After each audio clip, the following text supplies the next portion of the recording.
So are we ready to start? It looks like we've got all 7 committees here. Okay, good.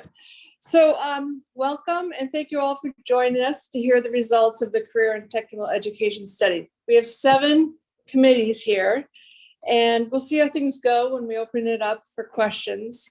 If we run out of time, I'm sure the APA would be happy to meet with your committees individually so you can ask them more questions.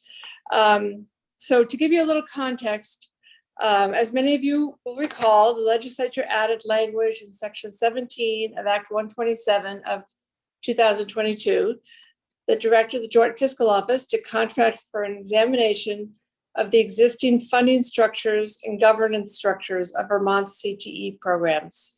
The consultant was also directed to look at new models of CTE funding and governance with an eye towards reducing barriers to enrollment and improving the overall quality of CTE in Vermont. So the Joint Fiscal Office contracted with Augenblick Patalich, am I saying that? I know I'm not saying that correctly, but and associates, we refer to them as APA, to do the work. The time frame was short. They started in mid-October after they signed the contract, and they completed at the end of March with the submission of the report that APA will discuss with you in a few minutes. I just wanted you to know that the language in Act 127 directs the Agency of Education to issue a written report due on July 1st of 2023 that will propose a plan to implement the results of APA's work, as well as making recommendations for legislative action. So today what we're going to do is have APA present the results of their study, which will take about 20 to 30 minutes, and then we're going to open it up for questions. The report was sent to you in the Zoom invite. You could also find it on the front page of the Joint Fiscal Office website. Justin Silverstein is the lead on the APA team that worked on the study, and other members of the APA team are Jennifer Piscatelli, Jackie Kramer, and Gretchen Cheney. So now I'm going to turn it over to Justin and he can talk to you about the report. Thank you guys. I have a PowerPoint I'm going to try to share. There we go. Really want to thank you for giving us the time today. We know it's a really busy part of your session. And so we are going to try to get through this presentation as quickly as possible, leave as much time for questions as possible, but also try to ensure I do not speak like an auctioneer. So just want to start quickly with who APA is. It's Augenblick Patalich and Associates. We have been around since 1983. We're going, this September will be our 40th year, mark 40 years in business. And we've spent all of that time focused on helping states with their school finance formulas and thinking about funding. I help run the company now, and I have Jennifer Piscatelli with me. And I'm going to just turn over to Jackie Kramer just for a second to introduce NCE, who is our partner in this work. Hi, thanks. Lovely to be here today. Jackie Kramer and I work with the National Center on Education and the Economy. We're a young organization compared to APA because I think we've only been around for about 35 years. But we work across the country with states and districts on their education system and do a lot of work around CTE systems. And we come at the work with a lens of looking globally at high-performing education systems and trying to learn from what's in common across those systems so we can bring those lessons to our work in the US. And that's been our perspective all along. My colleague Gretchen Cheney is on the phone here too. So Maria talked a little bit about this top section. So I'm going to just hop in real quick, and much of what you'll see here is pulled directly from the executive summary of the report, which was also pulled out as what we call a one-pager. It's a front and back, which gives you a brief description of what we did to get to our recommendations and then lays out the 10 recommendations. But the 3 main study tasks were a literature and document review, both looking at what's been studied in the past in Vermont, what's going on nationally, and then as Jackie mentioned, what's going on internationally. A lot of stakeholder engagement, and we'll dig into those numbers. And then higher level data analysis focused on the 17 regional centers. And so that work led us to 10 recommendations, and that's where we spend the bulk of our time today, is walking through those recommendations. But when we think about what we looked at with background and review, I think it's important to remember that Vermont's system, again, it's really regional governance structure. It has what we think of as 3 different governance structures. So you have the majority of the regional centers are kind of housed with another district and running with their board. You have a couple centers who are their own LEA, and then you have 2 private centers. And then the funding model, we say complex. I think every state's funding models are complex in some way. Vermont's funding model overall for K-12 has some complexity. CTE just kind of continues that. But what we mean is there's really 3 different funding streams. You have the dollars that come off the front from that go directly to CTE centers, kind of backed out of what districts would receive otherwise. You have the 35% adjustment and the money coming from there. And then you have tuition also. So there's just a couple different funding streams going in as we think about the overall funding. What is true is that there isn't, we wouldn't, as we reviewed what states are doing, both on governance and finance, we didn't find some magic bullet where we would say, well, Vermont's doing all these things and everybody else is funding CTE this way, or everybody else has governance that looks like this. It turns out when we look at it that CTE probably is has less common threads than many other areas of school finance. States do it differently. And in governance, they think they either are run by districts, the centers are either run by districts or they're run regionally, or there's a mix. So there isn't just one approach. Funding, a number of states use their foundation formulas and they provide weights, but then other states, just all of the state support's coming from categorical funding. You have states, and these are usually southern states, who have a unit-based system. So for every 100 CTE students, there's a number of teachers who are funded. You have others who are doing it on reimbursement. We have the classic other, the one like probably we can't quite figure out exactly what they're doing. And then you have some states who don't fund CTE at all. And we lay all of that out in the report. And so we have this kind of highlighted line in the report. It talks about Vermont has a unique approach, but in part it's because CTE governance and funding is relatively unique across the country. But we did find some threads that we'll talk about later with the recommendations that we think are more best practice. With stakeholder engagement, we got feedback from around 900 people. There's probably some crossover there because we did small kind of one-on-one remote meetings, some larger remote meetings that were focused more on the CTE directors. We came out in January and we had 7 meetings at 6 different sites where we had parents and staff and actually a lot of legislators attended. And then we had a survey that asked similar questions to what we asked in person. And in the end, we had around 140 folks we met with in meetings. We had over 700 respondents to the survey. And of those respondents, 260 were students. And there were open response areas in the survey. So folks could not only answer what we're asking, but give us feedback. This was a call out in the RFP. That's something that you all really wanted to have, that stakeholder engagement. We thought, we felt very successful in the number of folks we could talk to. What was really good is that generally there's positive feelings about CTE in the state. Folks feel that their students have access to CTE, and at least locally, that what's going on in CTE is addressing some of the workforce needs in their community. And so, but again, a lot of that and a lot of the understanding is at the local level and what's happening in their region. But there were some distinct barriers and some disincentives to, sending students that were identified. And so that includes alignment issues. So within a region, there's an alignment issue between the different schools and calendars and schedules during the day. We heard a lot about alignment issues between, K-12 and higher ed when it comes to CTE and the ability for students to get your credentials at the lowest possible cost in the least amount of time. Difficulty attracting folks out of industry to come teach in CTE for a number of reasons. I'm sure you've never heard this before in Vermont, but there are some economies of scale issues. That is true, for your K-12 sector generally, but it really is highlighted in some areas for CTE specifically. And then the funding concerns. There was a lot of questions about, is that tuition-based funding model the best model for the state? So we took all of this information we had, and then we did some data analysis. We worked pretty closely with AOE to collect this data.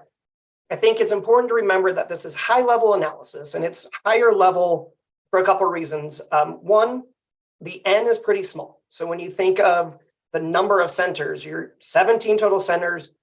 And when you're really thinking of more of the LAA level, or there's only really 15, because for some of the data, we don't have that for the privates. So you don't have a lot of number to look at. And we are looking at, is there a relationship between governance and performance of student or student participation levels? Well, again, most of your CTE centers fall under one of your governance structures, and only a handful are in the private or the separate LEA. And so, you have to kind of look at a higher level, look for relationships. You're not running a regression analysis when we're looking at these types of relationships. And so what became clear is that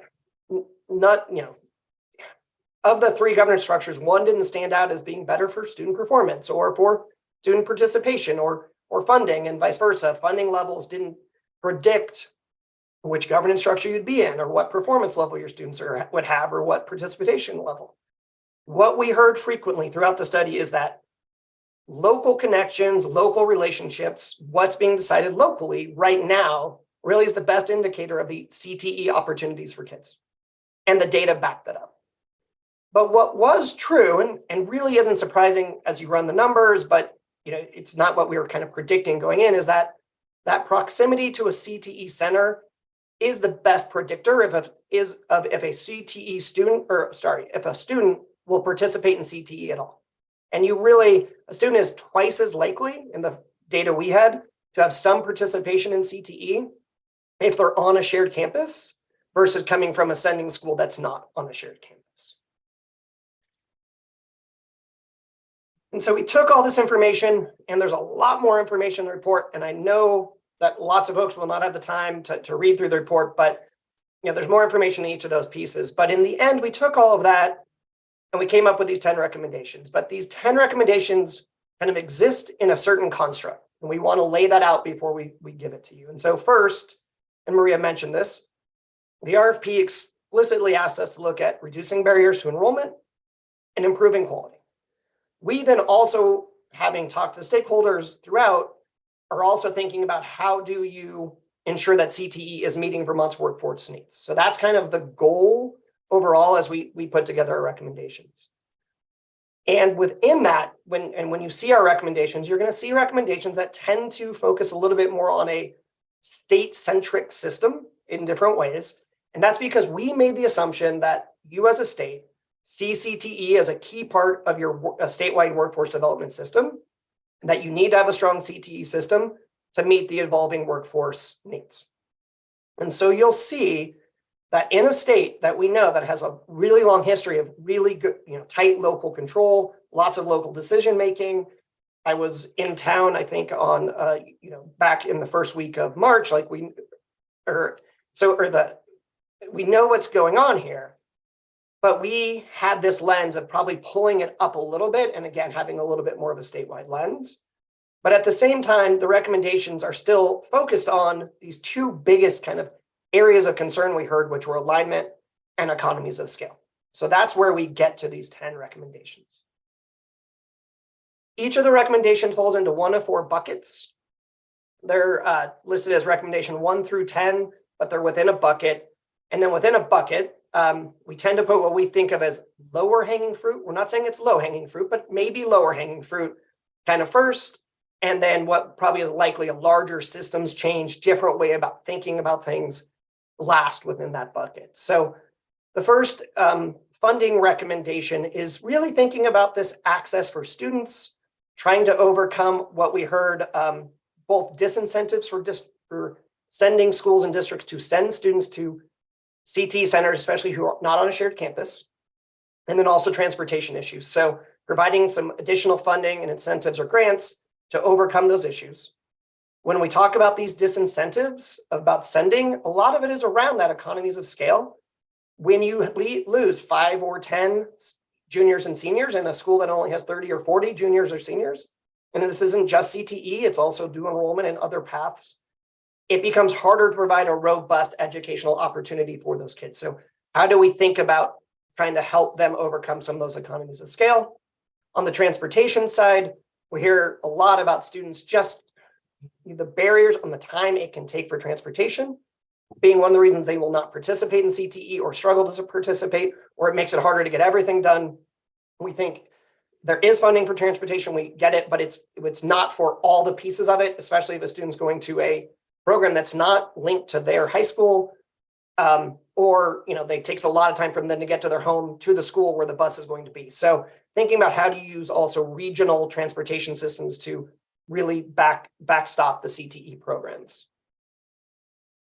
Recommendation 2 shifts from the facilities pieces more to the, from the operations to the facilities.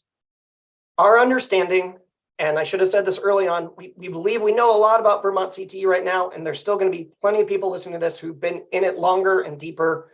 So we understand that. But these centers were in part developed so that there would be places for students to go so they could access the really high level technology they need in certain pathways. That's kind of our understanding. The state helped build these sites.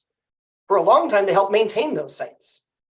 Today, there are far fewer dollars to help maintain the sites. There are grants for new programs and equipment, but what we heard is that the facilities really need updating, and that's just some of the basic kind of capital plan maintenance. They need to be able to ensure that they have the most up-to-date technology for the programs they currently have. There's a number of places they need to expand so that they can actually meet the needs, because you have people waiting to get into the programs, and then they have new programs. And so all of that together really led us to believe that, again, the legislature thinking about coming up with funds that would address the facility needs, but having a state board that would manage those and really focus them on your overall workforce development needs. So of course, health and safety and things like that are a big piece of that. But it's also, well, if we're going to invest, are we investing in the programs that the state needs most? Expanding them perhaps in certain areas, making sure that there's a good distribution. So the dollars are really about, again, focused on the workforce development. Recommendation 3 is really the biggest. This is where we are talking about really changing the current funding structure. And I'm not going to read it here for you, but the highlight is this first. The funding would go directly to the centers. So we're not going to have the 3 different, and I keep saying, the different pots and the different ways that the money's flowing. We're going to have all the dollars coming kind of off the top in the front end off the education fund going to the centers. Those funds, in the way we're thinking about it, are differentiated by the cost of the type of program a student's in. So if program A costs more than program B, those students would have a higher funding level. Those funds would go to the center, and a budget would be built based on the estimated revenue that's going to be coming in, and there wouldn't be tuition coming up, right? Any student who's a welding student anywhere in the state, and we can talk about it, you're adjusting for cost of living, things like that. Any student's a welding student would be kind of worth the same amount per that student that would go to their center. Underneath that, we would also eliminate the 6 semester FTE average. It has the issues we know you've talked about it and addressed some of that, but just overall, there's some language in the report about declining enrollment and how that's usually used. This is more of an averaging enrollment, and it just has some impacts if you're trying to incentivize more participation. But the goal for this really is about having kind of equal dollars for the same programs, making sure you have more equitable opportunity for CTE students, and thinking about the effort that needs to happen. Clearly, having the dollars come off the education fund has impacts on the local education tax rates and raising those state, those state education dollars.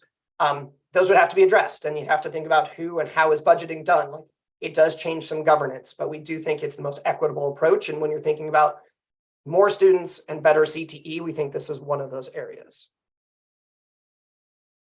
Recommendation 4 goes from funding to policy. Again, we heard a lot about alignment. And we think there's just the ability to require regions to adhere to certain policies, especially around calendars and academic requirements. One of those is there is a regional calendar currently, or regional calendars, and there's a handful of districts who have waivers not to be in those calendars. We heard misalignment of up to 30 days per school year between some sending schools and their CTE centers.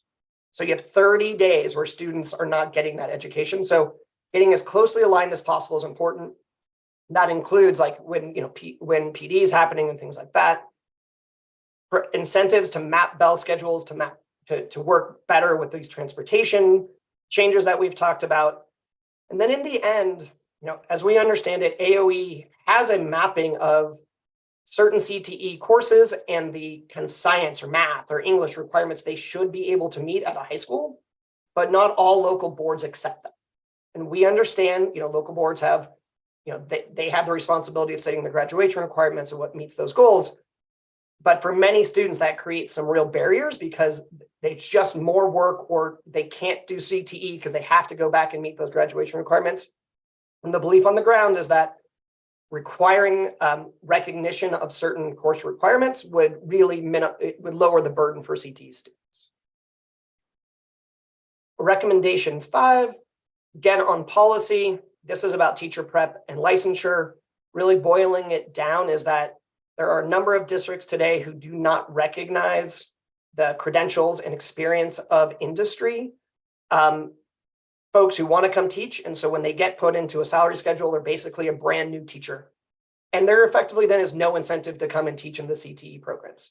That's the easiest way to say it.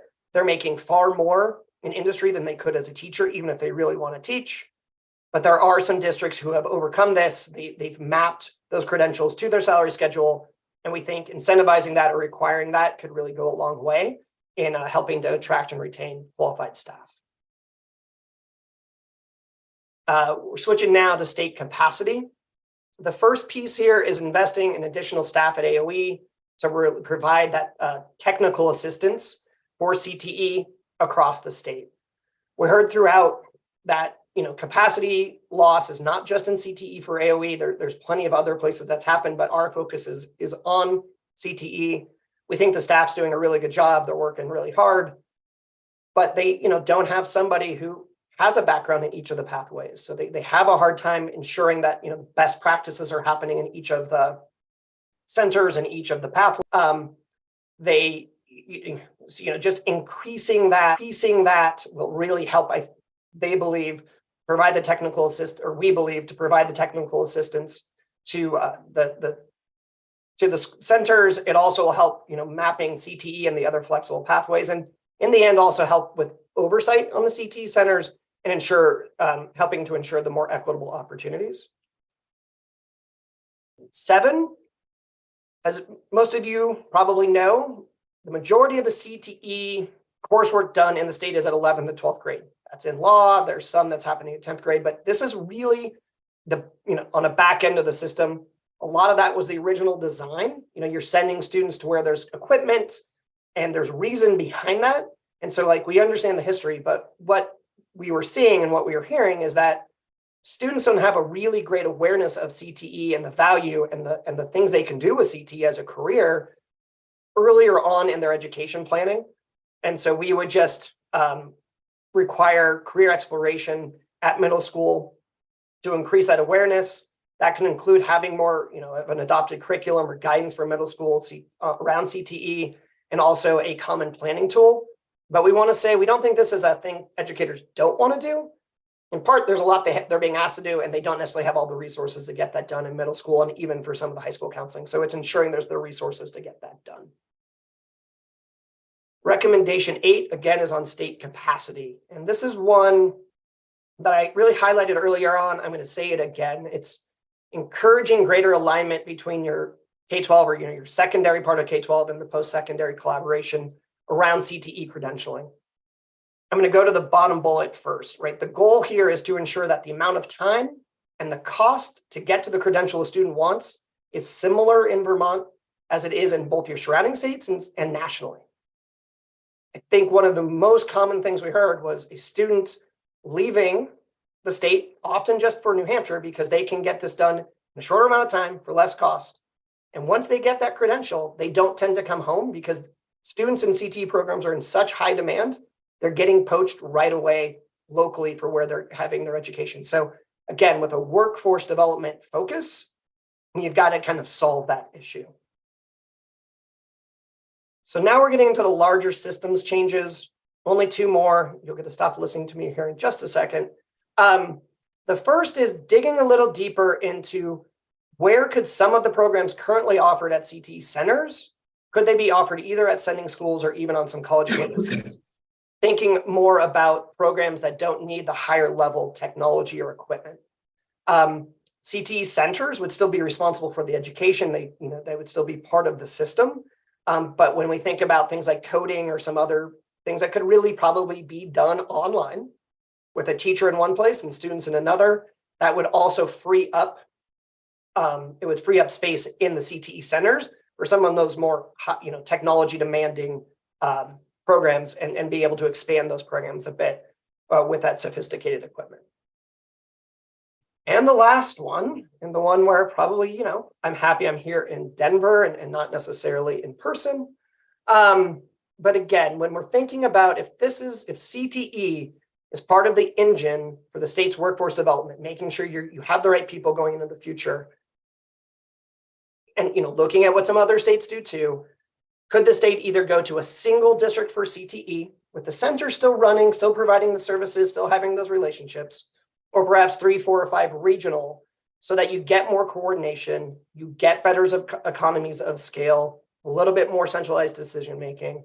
We think it would help with coordination, and the reality is it would make some of the other recommendation implementation easier. If you think even about funding and some of the other alignment of calendars and things, it could be easier that way. So again, we don't think you have to do this to do the other recommendations. We think most of the recommendations can be kind of pulled out on their own and worked on, but this is the biggest change that we had, or again, not saying you have to do it, but it's something that could absolutely be considered. Again, and the more you're pulling towards a statewide focus, the more we think this would be considered. Maria already mentioned this next step. I think there's other next steps that we haven't written out here.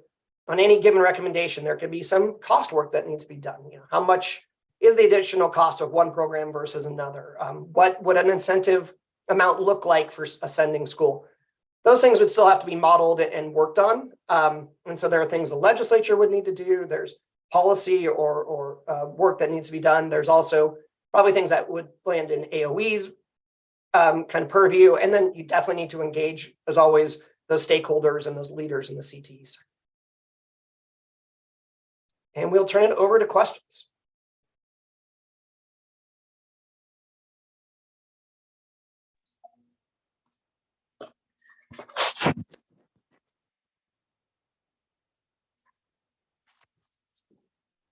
So Justin, could you take your presentation down, because I can't see the committees. There we go. Okay. So are there any questions? Whoa. Sorry. Maria, do you want to take turns going from committee room to committee room? Yes, I do. That sounds great. Great. So, okay. Maybe like 1 or 2 questions in each room? Perfect. And then yes. Stop? Okay. Yes. So I think we do have 1 question in this room over here. Representative Meslin, you have a question. Maria, way back on slide 3, I think it was, or recommendation 3, weighted student funding. Could the writer of that tell a little bit more about what was, what the idea is, what the concept is, and what you wanted to do? Yeah, I'm happy to start with that, and then I will manage around if anyone else on the team wants to talk about it. So I know that you all had a report from AIR and are implementing some, I think, concepts of weighted student form of weights. And so I think there's probably a little bit of, I don't think they're apples to apples the way we're thinking about it. So I appreciate the question. So the way we're thinking about it is, what is the additional cost of a CTE student, either globally or in individual programs, which might be differentiated. And so basically we're saying, identify a cost of the CTE student and provide that funding directly to the CTE center. So if we think I'm going to make up numbers, if kind of base level CTE is $10,000, that would go to a program. And then if basket weaving is 30% more expensive, then they would have a 1.3 kind of CTE weight, so they'd be $13,000. So it's really trying to structure, so it's not necessarily, it doesn't have to really be a weight, but it's a full cost of the CTE program, and then differentiated if you want by different programs. Maria, do you want us to do 2 questions? You want to jump to the next committee room? So maybe we should do both questions from Ways and Means, and then we'll move around to the next committee. Okay. Did you look?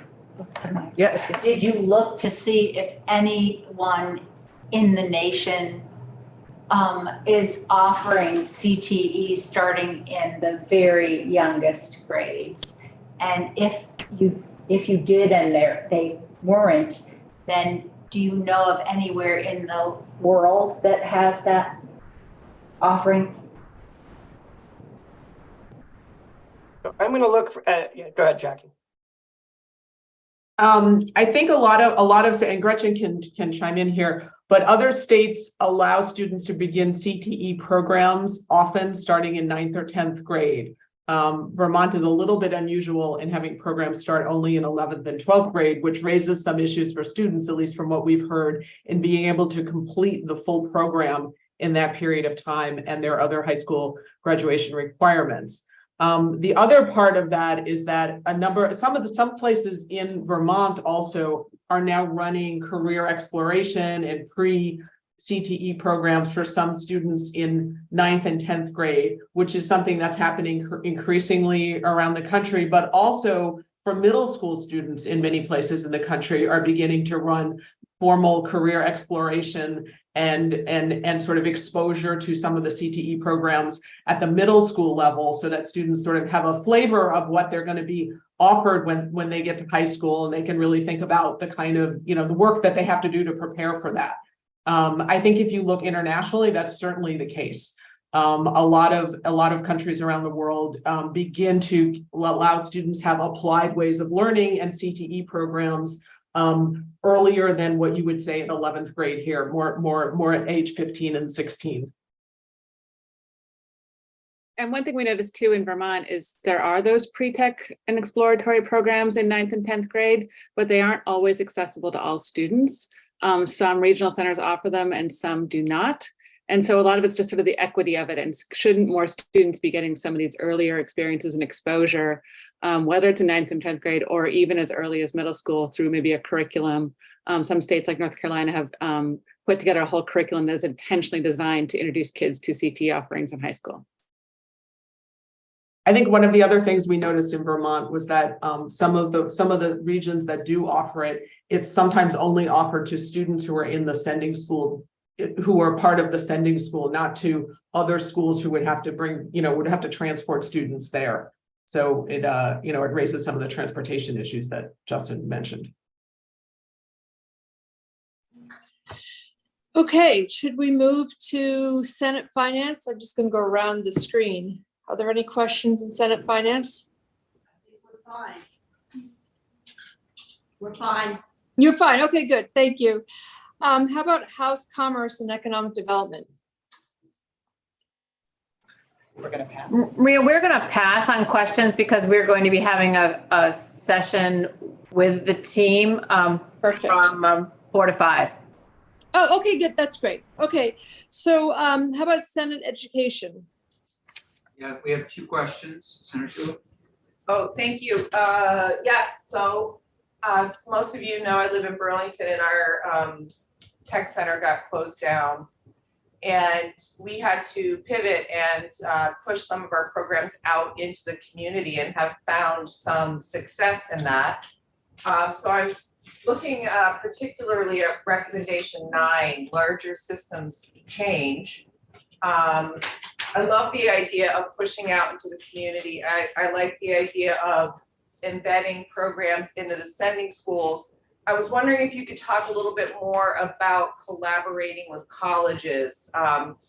We have dual enrollment, we have early college, but do you have other models that could work for us that you've seen around the country? What would that look like? I mean, it might depend on access to the, you know, where the college is located. So if there's proximity to the college, you could certainly think about using facilities and equipment that might already be in the college and thinking about offering it there. And then there's also some virtual learning opportunities.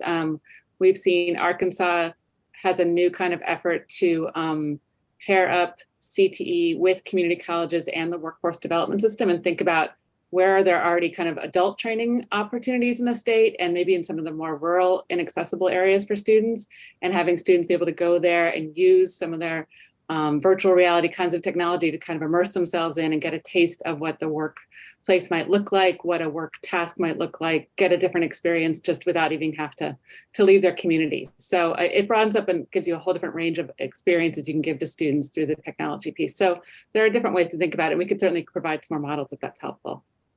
Another just thing to add to that is there's a number of states and a number of districts also have early college programs where they're working with the community college, and the program is actually in a technical area. So a student would leave with a credits toward a 2-year degree or the 2-year degree, but also the certification in a technical area, and it's sort of organized as a whole program with the community college, which is another model to do some of that could happen in Vermont as well, since you already have some early college programs.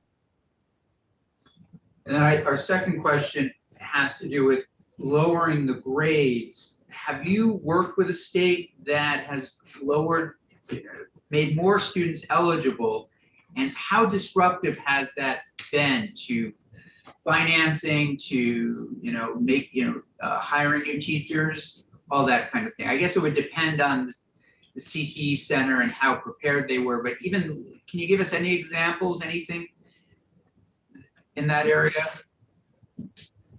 So I think one of the pieces of your question, what's really important, is anyone who's actually made that shift. And I do not, in what we've done, don't have a specific example. We can definitely take a look.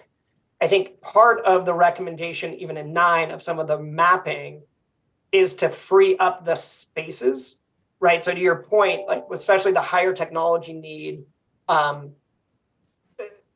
programs, there's already waiting lists, right? So just dropping the grade doesn't necessarily mean you'll have the space. And so I think you have to decide what can be done kind of offsite within your current facilities to make some of that work. I think that's a really good point, but we can definitely take a look to see if there was anyone who's made a similar. Yeah, we'd appreciate that. And, maybe the way we look at it this year is we offer a pilot. We offer CTE centers the opportunity to have more students access their programs if they are ready to do so, something like that. Right. Because if it's an option for a 10th grader, for example, you may not have an onslaught of 10th graders coming in. It might just be an option for students who that works better for. I don't know a particular state that we can identify, but we'd have to look. Yeah, I think in general, I mean, we've seen some states kind of move towards bringing some consistency in how CTE is structured. We've had some states have like a 2-year option for this particular program or a 4-year option for this particular program. It looked very different what the CTE experience was for each student. So many states are trying to pull that back, some, kind of aligned with what we're sort of suggesting to you all, and think about what is a coherent CTE program look like? And maybe it's 3 courses, maybe it's an experience in 10, 11, and 12. And it has a work-based learning component embedded in it. It has a chance to get college credit. And so they've sort of expanded, in some places it's expanding programming, and some things it might be shortening programming, but it's providing a more consistent program for students. And in doing so, they're trying to target those most in-demand industries. And so there's sort of maybe even a paring back. You had 80 programs offered in your state, and they say, we really only need 35 or 40 or whatever our top ones are. And so you're sort of reshifting resources in a different way and sort of saying, these are our priority areas, and we want to bring a consistency across what it looks like for each kid. So it's sort of getting at your question, but thinking about it a little differently about kind of what is your overall goal and what should the experience be for each student. Yeah. And one of the funding examples that we provided in the report is North Carolina, which is trying to increase the number of 6th and 7th graders that have access to, beginning CTE programs. And so they sort of have this blended model where each district gets a flat amount of funding, standard across the state, kind of intended to help pay for programming. Then they have enrollment-based funding for all of their 8th through 12th graders. And then they have, similar to that pilot project idea, a competitive grant funding for districts that want to extend that down to 6th and 7th graders, so that pot of competitive grant money is really for those districts that are ready to start going further down into the grades and accessing those funds to do it. Okay, let's move to House Education.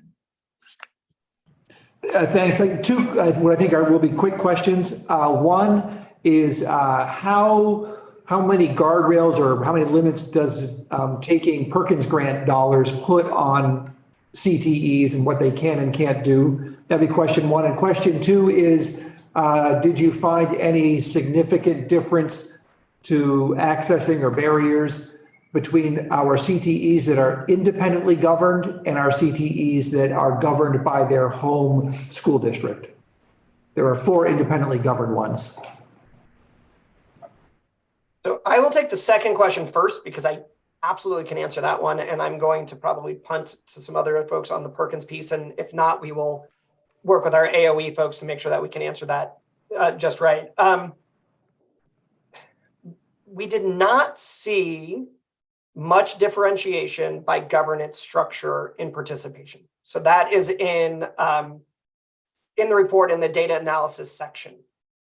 Again, it was much more around if you were on campus. And so I know you have one of your separately governed centers who just made the switch. So they were but they're staying in the same place. And so it's still those students who are in that high school that's co-located are going to probably have more participation than those who aren't.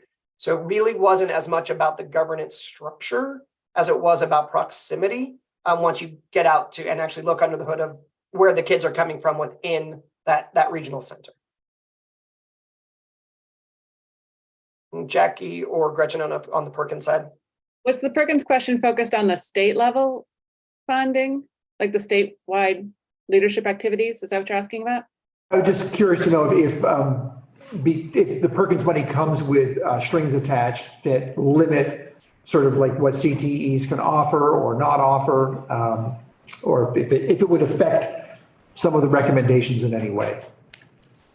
I don't think it conflicts with the recommendations in any way. I mean, there are many. You can set up to 10% for the statewide leadership activities are called. That's kept at the state level, and you can use that for a variety of things. You can use it to develop statewide programs of study, as we, suggest as a model that Delaware has done. You can establish statewide articulation agreements if you want to think about the post-secondary alignment piece, which we mentioned. You can establish statewide industry partnerships and try and make that. You can do pilot programs for innovative. Yeah, you can do incentive grants and pilot programs. So all those things are allowed. And then there's some, specifics about, program approval and those kinds of things, which I don't think we're suggesting would conflict with anything. But if you're asking about the grade level stuff, there's no restrictions on using the money for 9th or 10th graders. And there's specific pots of money in Perkins to use for career exploration and pre-tech that you can use for some of the younger students. So that wouldn't be something that you couldn't do with that money. No, the middle school piece is actually being encouraged. So yes. Encouraged, yeah. Thank you very much. Sure. Okay, let's move to Senate appropriations. Okay, all right, thank you. We're looking at slide 9 of your presentation where you're talking about the funding system, which includes additional CTE capacity in high growth sectors. So first, the definition of high growth sectors, is it by profession or is it by population? And then utilizing the weighted student funding formula, how are you applying that, and how are you determining which professions to apply it to? And I'm assuming that, you know, for example, if you're looking at high growth sectors for things like nursing or high growth sectors for airplane mechanics, how are you distinguishing? And so just briefly talk about that slide if you don't mind. Absolutely. And I appreciate the question. And I think some of the context that probably, as I was trying to move through quickly, really this is going to take alignment with your workforce development groups at the state level. And so that the identification of the need really isn't necessarily just at or even at the K-12, but it's working in that statewide lens to identify. And so I do think it's about, what job really, what jobs do you need to fill? Where do you have your gaps that can be populated with the, who really link to the CTE centers? And so that would be kind of the role. On the cost side, there's really two different pieces. One is, does the state want to recognize that there's differential costs by type of program? So is welding more costly than, I'm just picking two, so please nobody, come after me. But, welding versus, let's say, cosmetology. Does it cost more to have a welding program per student than it does for a cosmetology program?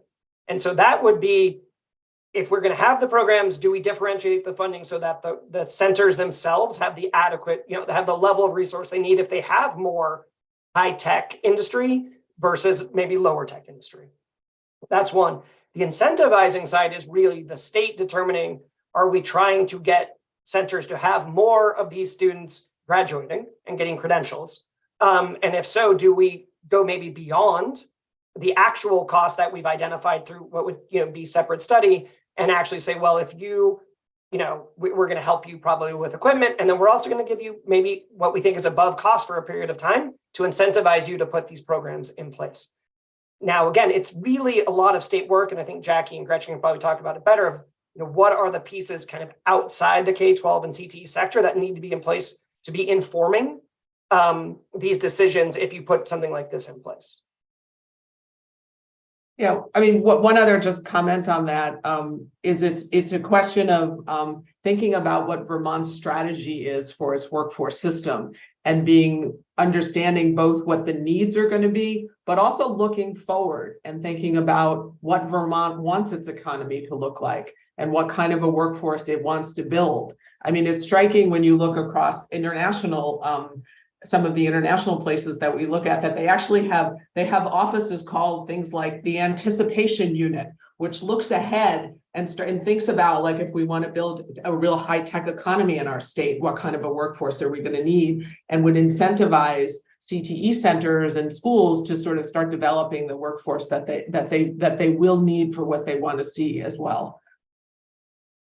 And just an example in the States, Indiana the CT system in Indiana is overseen by the governor's workforce cabinet, sort of intentionally. They've sort of taken it out of just the Department of Ed to try and give it that context of, like, this is really a part of our overall economic and workforce development strategy. And they've decided to fund their CT programs based on alignment with state priority industries. And so they've sort of ranked their programs and said, these are our high value programs, your biotechs and your ITs or whatever they are. And these are programs that are less than moderate, not quite as important to us and priority areas to us. And so we're going to fund those a little less. And that sort of drives the CTE centers to offer those more high value programs because they get more dollars per student credit hour. So that's an option to sort of think about is how if you want to sort of shift your whole system, where are your priority industries, having that conversation at the state level about what are those industries and where do we want to see our workforce going, and then using that information to make decisions about CTE funding. Is there a second question from Senate Appropriations? No, that's helpful. It's just concerning. I think that we currently have some very compelling needs in our state, especially given the demographic of our state, but then we're also looking to improve outcomes economically for folks. So balancing those two, especially at the CTE level, seems to be critical. So it's sort of a question, whether you have some wisdom for us about how to move forward with that.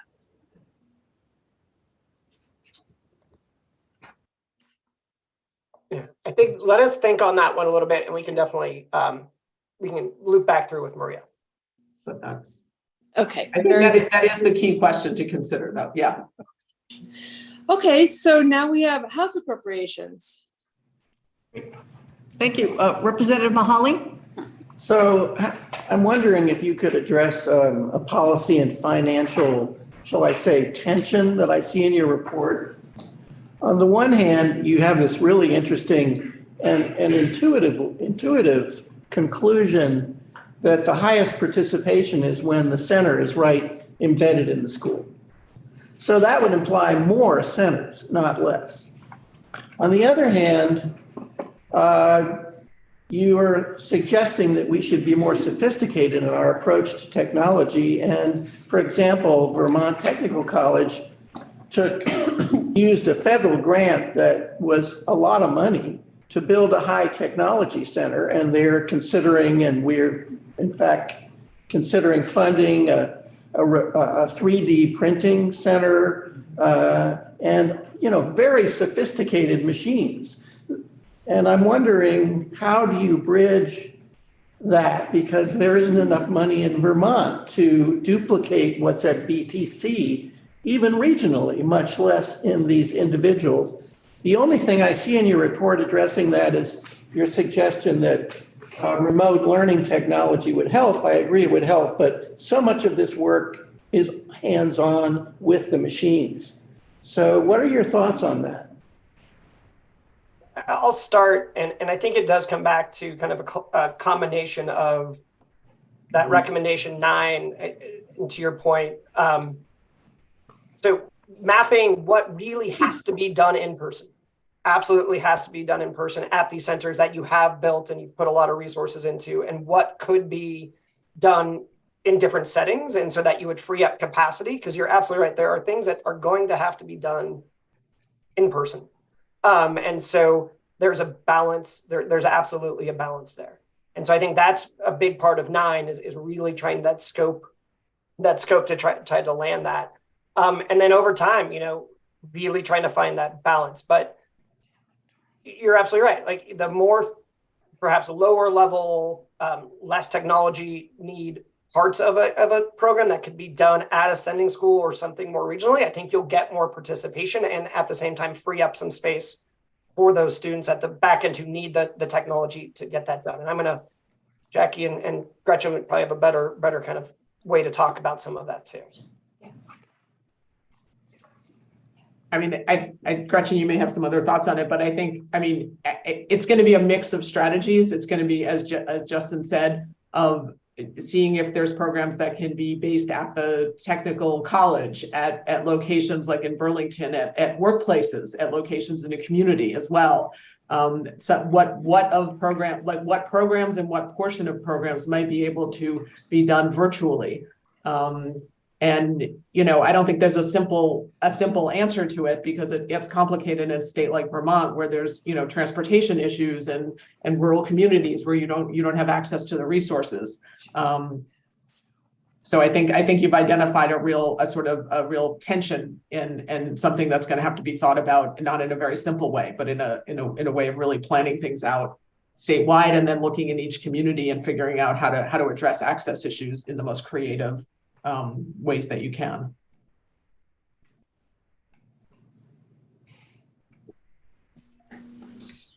Okay, is there a second question from House Appropriations?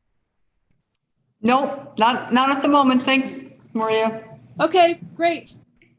So does that finish this session? I think it does. If you have any other questions, you could send them to me and I will forward them to APA and make sure we get you some answers. But thank you all for participating. It's been great. 7 committees, that's a lot. And thank you to the APA team. Okay, so we'll end.